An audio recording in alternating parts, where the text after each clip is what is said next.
Oke, Assalamualaikum warahmatullahi wabarakatuh. Saya Asrul Furqani dari Klinik Handayani Makassar. Ingin membahas sedikit beberapa struktur dasar sistem komputer dan jenis-jenis sistem komputer. Oke, langsung saja.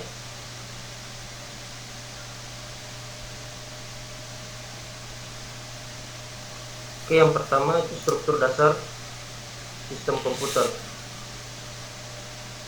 Pengertian struktur komputer didefinisikan sebagai cara-cara dari tiap komponen yang menyusun komputer saling berkaitan. Komponen-komponen disusun dengan alur-alur bus yang mengalirkan data dan mengendalikan antar komponen tersebut.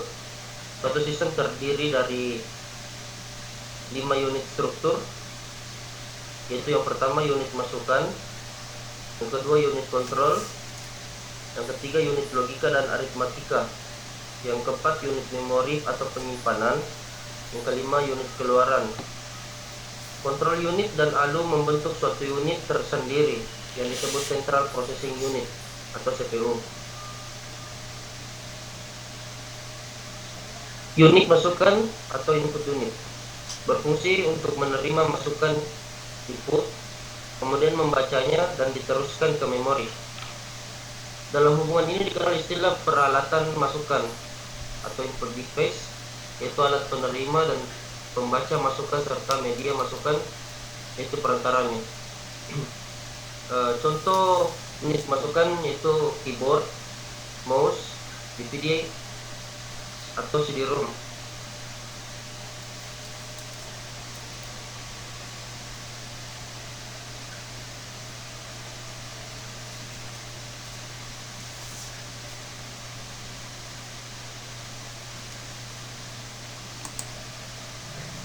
Unit control berfungsi untuk melaksanakan tugas pengawasan dan pengendalian seluruh sistem komputer. Dia berfungsi sebagai pengatur komputer, memutuskan urutan operasi untuk seluruh sistem,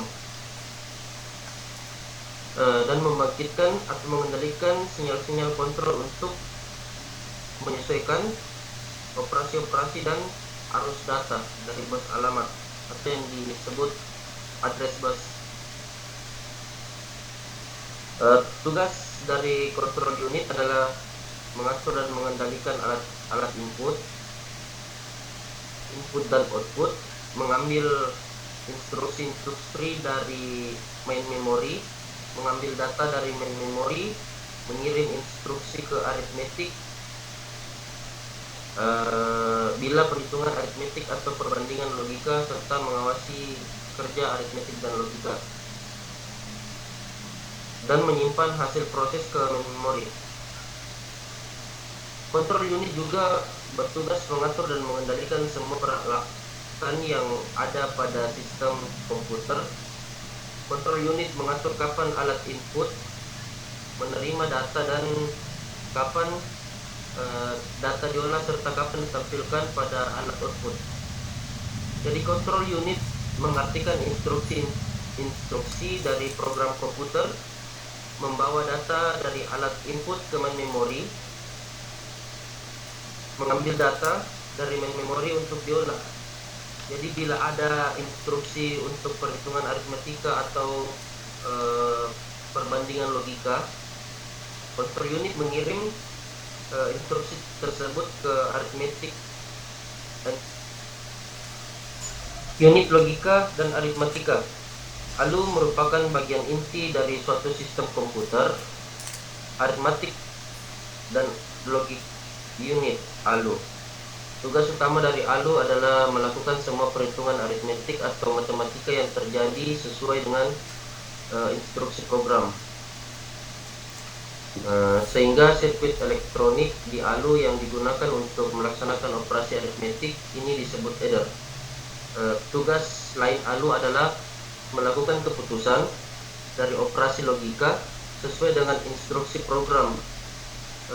Operasi logika meliputi perbandingan dua buah elemen logika dengan menggunakan operator logika.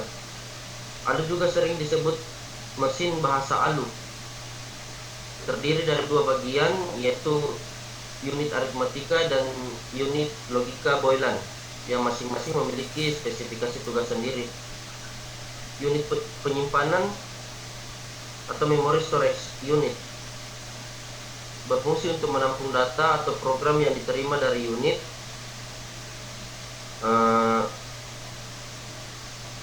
masukan sebelum diolah ke CPU, dan juga menerima data setelah diolah oleh CPU yang selanjutnya diteruskan ke unit keluaran.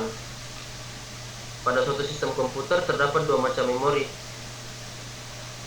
yang penamaannya tergantung pada apakah alat tersebut hanya dapat membaca atau dapat membaca dan menulis.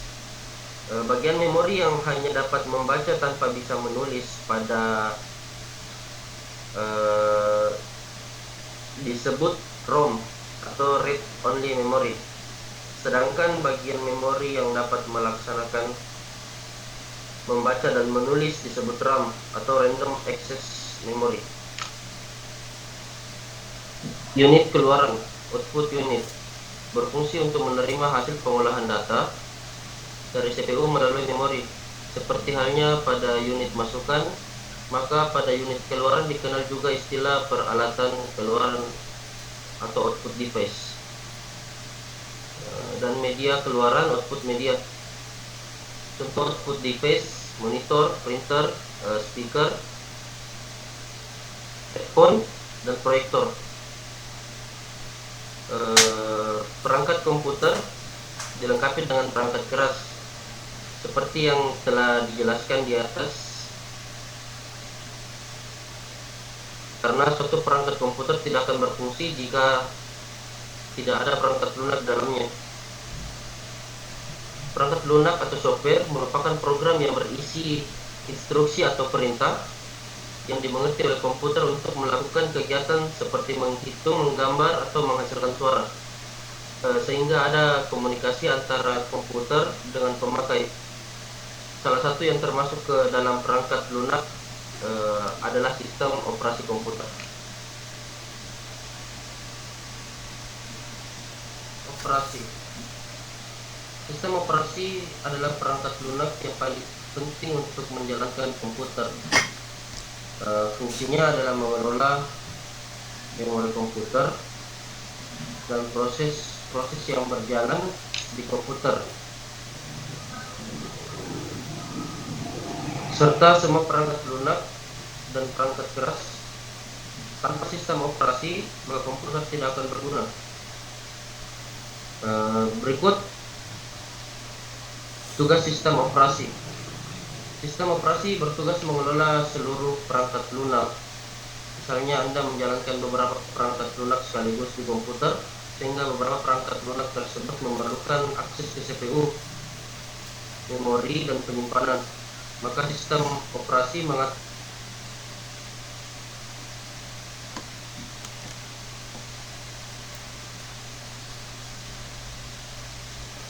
fungsi utama sistem operasi memiliki dua fungsi utama, yaitu mengelola seluruh sumber daya yang terdapat dalam sistem komputer sebagai penyedia sekumpulan layanan ke pemakai, sehingga pemakai lebih mudah dan lebih nyaman dalam menggunakan atau memanfaatkan sumber daya sistem komputer.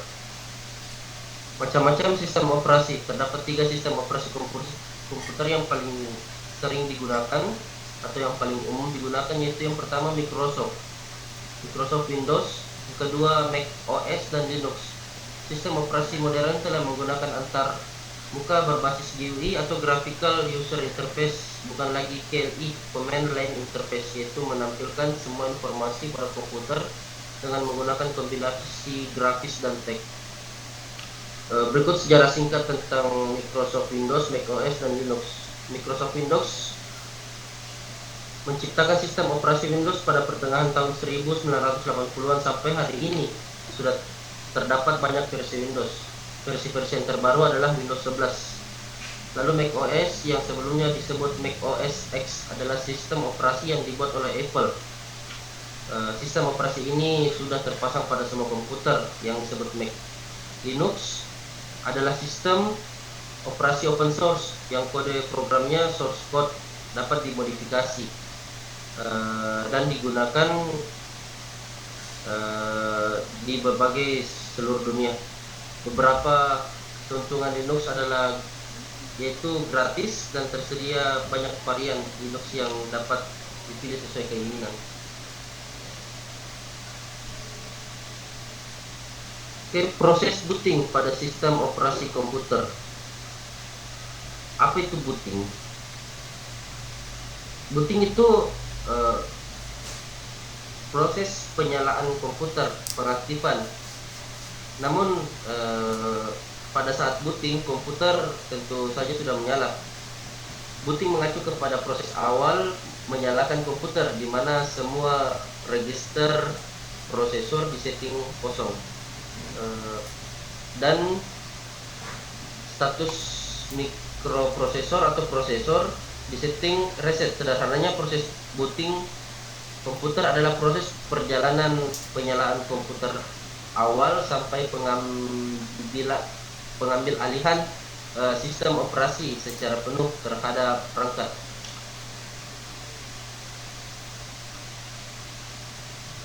Oke, proses booting pada umumnya akan melalui dua tahap, yaitu yang pertama ada boot manager, yang kedua power on self test. Yang pertama boot manager. Pengertian boot manager adalah suatu aplikasi yang menjadi bawaan dari semua jenis Linux untuk mengatur proses booting. Sebagai contoh, kita telah menginstal Windows XP dan menginstal Linux Ubuntu, maka secara otomatis bila Linux telah terinstall di hard disk, maka Linux lah yang akan membuat pilihan booting untuk multiply boot. Oke, masuk ke jenis-jenis booting. Jenis-jenis booting ada 5 ya: full booting, warm booting, soft boot, hard boot, reboot. Full booting merupakan proses menghidupkan komputer pada saat komputer itu dalam keadaan mati atau belum menyala. Yang kedua, warm booting, itu proses ketika komputer diberikan arus listrik, di mana arus listrik dimatikan hanya sejenak dengan tujuan untuk mengulang kembali proses komputer dari awal. Yang ketiga ada subboot, proses boot yang dikendalikan melalui sistem, atau hard boot, proses boot yang terjadi dengan cara dipaksa. Yang terakhir ada reboot, peristiwa mengulang kembali sistem dari awal. Reboot ini terjadi karena beberapa hal, diantaranya seperti sistem tidak bereaksi. Power on self test atau POS adalah sekumpulan rutin khusus yang dijalankan selama proses booting komputer yang disimpan di dalam ROM. Jika sebuah kesalahan terdeteksi oleh POS, maka sistem umumnya akan menampilkan beberapa kode kesalahan yang dinyatakan dengan bunyi-bunyian atau yang biasa kita dengar dengan bunyi beep, yang menunjukkan letak kesalahan. Namun selain bunyi beep, komputer juga bisa mengeluarkan peringatan pada layar monitor berupa gambar atau teks yang dipahami oleh user, yang mudah dipahami oleh user. Setiap kesalahan memiliki pola bunyi beepnya sendiri-sendiri dan beberapa antar BIOS yang digunakan. Oke, yang terakhir tahap-tahap proses booting. BIOS melakukan pengecekan integritas memori dan mencari instruksi pada master boot record atau MBR. MBR menjalankan bootloader di Linux. Bootloader yang sering digunakan adalah Lilo. Lilo atau grup akan membaca label sistem operasi yang kernelnya akan dijalankan pada bootloader. Kernel yang dipanggil oleh bootloader kemudian menjalankan program unit, yaitu proses yang menjadi dasar dari proses-proses yang lain. Dan program unit kemudian menentukan jenis run level yang terletak pada file berdasarkan pada run level script, kemudian menjalankan berbagai proses lain yang dibutuhkan oleh sistem sehingga sistem dapat berfungsi dan digunakan. Jenis sistem operasi.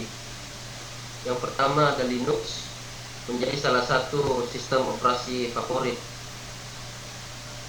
para programmer Linux banyak digunakan di server korporasi, sains, dan sistem komputer cloud Linux yang memiliki sifat open source, yang berarti pengguna dapat memodifikasi dan mendistribusikannya secara bebas tanpa melakukan lisensi. Yang kedua ada MS-DOS. MS-DOS atau Disk Operating System. DOS merupakan awal mula metode sistem operasi komputer yang digunakan oleh IBM. DOS sudah ada sejak beberapa dekade yang lalu. Kemudian jenis sistem operasi yang satu ini mengalami masa kejayaannya pada tahun 1980-an. Namun DOS mengharuskan penggunanya melakukan perintah dalam bentuk teks, sehingga penggunanya perlu mengingat berbagai format perintah yang ada. Adapun kekurangan DOS lainnya yaitu belum mendukung aplikasi atau software gratis. Tampilan DOS masih hitam putih dan tidak bisa menampilkan gambar. Lalu ada Unix. Unix merupakan salah satu jenis sistem operasi yang sudah ada sejak lama seperti DOS. Biasanya Unix digunakan sebuah komputer mini sebagai server jaringan. Selain itu, sistem file dalam Unix juga bersifat hierarkial yang akan memudahkan dalam mengakses data. Saat ini sudah ada banyak versi dari Unix yang bisa digunakan, namun sistem sehari-hari salah satu alasannya yaitu Unix tidak memiliki tampilan dan grafis yang menarik. Adapun sistem operasi ini membutuhkan storage yang besar, penyimpanan yang besar, dan sulit dioperasikan. Lalu ada yang keempat, Chrome OS. Chrome OS adalah salah satu sistem jenis operasi yang paling terbaru. Sistem operasi yang dikembangkan oleh Google ini dirilis pada tahun 2011 pada bulan Juni. Chrome OS berbasis Linux dan hanya dapat digunakan di perangkat tertentu seperti Chromebook. Sistem operasi yang satu ini memiliki tampilan yang minimalis.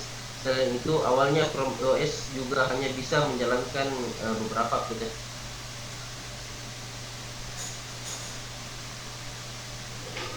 Oke, yang kelima ada Windows, salah satu jenis sistem operasi yang paling populer. Windows adalah sistem operasi yang paling banyak digunakan di dunia. Sistem operasi ini diluncurkan pertama kali pada 1985 oleh Microsoft Inc. Kemudian Microsoft terus mengalami perkembangan yang pesat dari segi fungsi, tampilan, dan kualitas. Versi terbaru Windows saat ini adalah Windows 11. Oke, yang terakhir ada Mac OS. Mac OS merupakan sistem operasi yang dikembangkan oleh Apple. Layaknya produk Apple lainnya, Mac OS memiliki user interface yang sangat simpel dan mudah dipahami. Sistem operasi ini dapat digunakan di semua perangkat keluaran Apple. Menariknya, semua terkoneksi dalam satu Apple. Semua terkoneksi dalam satu Apple dengan ID yang sama. Sebagai contoh, jika ada seseorang menelpon ke iPhone-mu, kamu bisa mengangkatnya melalui MacBook dan segala kecanggihan yang ditawarkan Apple.